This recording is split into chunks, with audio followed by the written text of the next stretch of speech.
జిల్లా అభివృద్ధి పార్టీ కార్యాలయాల ఏర్పాటుపై మంత్రులతో చర్చించిన ఎమ్మెల్యే బోడే ప్రసాద్. పోరంకి తెలుగుదేశం పార్టీ కార్యాలయం నుంచి పెరమలూరు నియోజకవర్గం శాసనసభ్యులు బోడే ప్రసాద్ మాట్లాడుతూ కృష్ణా జిల్లా సమగ్ర అభివృద్ధికి చేపట్టాల్సిన పలు అంశాలు, నియోజకవర్గాల వారీగా పెండింగ్ లో ఉన్న అభివృద్ధి పనులు, పార్టీ కార్యాలయాల ఏర్పాటుపై జిల్లా మంత్రి కొల్లు రవీంద్ర కార్యాలయంలో సమావేశం నిర్వహించినట్లు తెలిపారు. ఈ సమావేశంలో జిల్లా ఇన్ఛార్జ్ మంత్రి వాసిశెట్టి సుభాష్, జిల్లా మంత్రి కొల్లు రవీంద్ర, జిల్లాకు చెందిన ఎమ్మెల్యేలు పాల్గొన్నారు.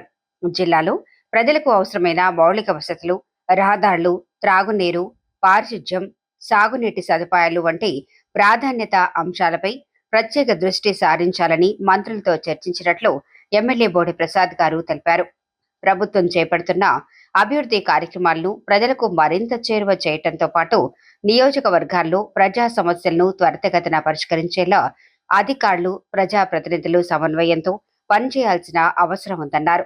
అదేవిధంగా పార్టీ కార్యకలాపాలను మరింత బలోపేతం చేసేందుకు జిల్లాలో పార్టీ కార్యాలయం ఏర్పాటు చేసిన విధంగా ప్రతి నియోజకవర్గంలో పార్టీ కార్యాలయాల ఏర్పాటుపై కూడా చర్చించినట్లు తెలిపారు.